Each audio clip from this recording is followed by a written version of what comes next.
था और कैसे इसको आप लोगों ने सफल कर दिखाया? ये रेस्क्यू ऑपरेशन आपने भी लगातार कई दिनों तक यहाँ पर रहकर देखा कि ये बहुत चुनौतीपूर्ण था और बहुत कठिन था।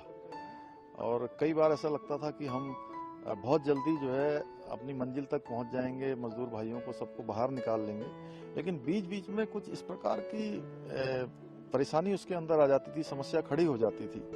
पहले दिन जब हमने इस पर काम करना शुरू किया तो ये लगा कि ये मलबा जो है जेसीबी और पॉकलैंड से आसानी से हटा लेंगे, और जितना हटाते थे मलबा उससे ज़्यादा ऊपर से आना शुरू हो जाता था। फिर हम पाइप लेकर आए, पाइप हरिद्वार से, देहरादून से पाइप इकट्ठे करे, पाइप डालने का काम हुआ, तो पाइप भी तेज़ी से आगे नहीं जा पाया कुछ जाने के बाद। फिर उसके बाद अमेरिकी जो मशीन है, ऑगर मशीन लाई गई, उसको एयर लिफ्ट करवाया गया इंदौर से, हैदराबाद से, उड़ीसा से, कई जगह से जो है उसके मशीनरी लाई गई, लेकिन वो भी जो है एक दूरी तय करने के बाद फिर अटक गई। फिर दोबारा चलाई गई, फिर दोबारा चलाने के बाद अंदर मशीन फंसी गई, बुरी तरह से पूरी डैमेज हो गई, पाइप भी डैमेज हो गया, और ऐसा लगा कि अब तो चारों तरफ से रास्ता बंद हो गया है। फिर ऊपर से वर्टिकल डीलिंग शुरू की गई, वह भी जो है चली, लेकिन वो उतनी तेजी से नहीं चल पा रही। लेकिन फिर अंततः ये लगा कि यही काम हमारा दोबारा चलना चाहिए। फिर ऑगर मशीन अंदर जाकर जब डैमेज हो गई तो उसको काट काट के निकालना, और एक एक मीटर काट करके निकालना, कम से कम लगभग 48 मीटर अंदर जा चुकी थी, तो बहुत चुनौतीपूर्ण था। पहले उसके पंखों को काटना, पंखों को काटने के बाद मशीन को काटना।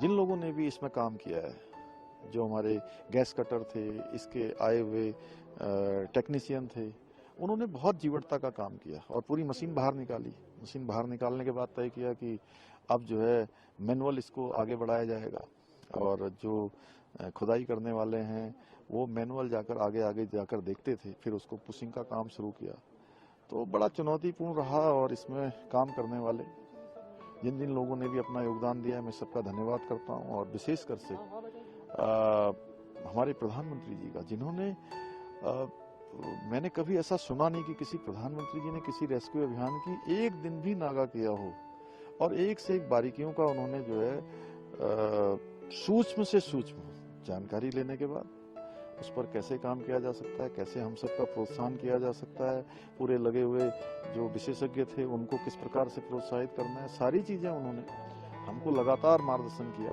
उसके कारण से हम इस कठिन अभियान को जो है सफल बनाए। बाबा बौकनाथ की भी बड़ी कृपा रही, उनकी कृपा से ये अभियान सफल हो एक पाया। सर महत्वपूर्ण सवाल है, इस दुर्गम पहाड़ी क्षेत्र में सबसे बड़ा जो सामर्थ्य भारत का दिखा, वो जगह जगह से हर चीज को जुटाना। अभी भी आप देखेंगे श्रृंखला से मशीन लगी पड़ी है, लगा जैसे पूरा भारत लगा पड़ा है संसाधन जुटाने में।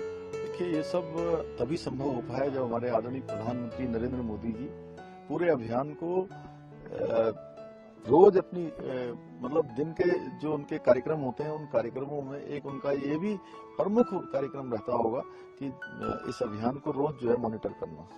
उसी के कारण से पूरे देश से सारी मशीनरी आई, विशेषज्ञ आए, दुनिया के विशेषज्ञ आए। ये तभी संभव हो पाया कि हमारे इस दूरस्थ क्षेत्र में पहले भी आपदाएं आती थी, लेकिन इस प्रकार की चिंता, इस प्रकार का एक तरह से मॉनिटरिंग कभी देखने को नहीं मिली। उन्होंने इस बार प्रधानमंत्री के रूप में अलग, उन्होंने जैसे अपने परिवार में बच्चों का, अपने बेटे का, बेटियों का जिस प्रकार से माता पिता ख्याल रखते हैं, उस प्रकार से प्रधानमंत्री जी ने इस पूरे प्रकरण में जो है तारीफ कर रहा है इस ऑपरेशन का।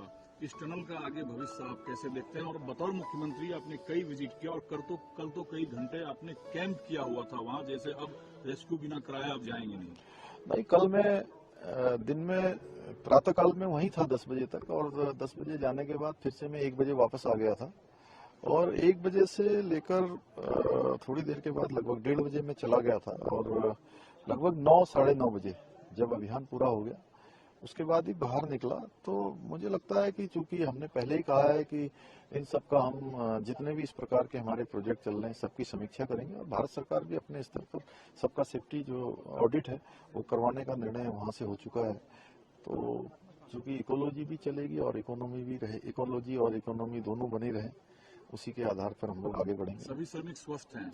हाँ, सभी श्रमिक स्वस्थ हैं, और देखिए उनको अंदर भी उनका हौसला, उनका शरीर दोनों भगवान की कृपा से अच्छे रहे, और जो उनके लिए ऑक्सीजन देने से लेकर पानी देना और उनके लिए खाद्य सामग्री भेजना, मुझे समझ में आया जब मैंने ये सोचा था कि पूरा रेस्क्यू अभियान 3 घंटे तक चलेगा, 3 घंटे तक चलेगा, क्योंकि एक को लाने में कम से कम 5 मिनट से 10 मिनट तक लगेंगे। स्ट्रेचर पर आएंगे, एनडीआरएफ वाले, एसडीआरएफ वाले उनको चढ़ाएंगे।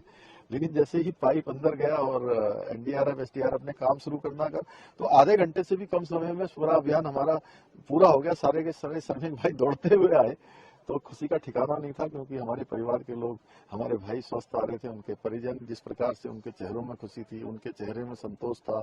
और वो कह रहे थे कि हमको पहले दिन से विश्वास था कि हमको कुछ नहीं होगा, क्योंकि जिस दिन से आप लोगों ने बात करना शुरू कर दिया था, हमारी चिंता दूर हो गई थी, हम निश्चिंत थे। एक सर आखिरी सवाल, आप तो खैर युवा मुख्यमंत्री हैं, युवा सामर्थ्य भी उत्तराखंड का दिखा, जो कि युवा राज्य है उत्तराखंड भी, और अद्भुत सामर्थ्य इस राज्य ने दिखाया। हाँ, निश्चित रूप से देखिए, ये हमारा जो हिमालय है, ये हमको प्रेरणा देता है, हिमालय की तरह अडिग रहना है, हिमालय की तरह आगे बढ़ना है। अब उत्तराखंड की खबरें आपको मिलेंगी व्हाट्सएप पर भी। डिस्क्रिप्शन बॉक्स में दिए लिंक से अभी ज्वाइन करें और अपने उत्तराखंड वाले ग्रुप पर पाएं उत्तराखंड की हर खबर।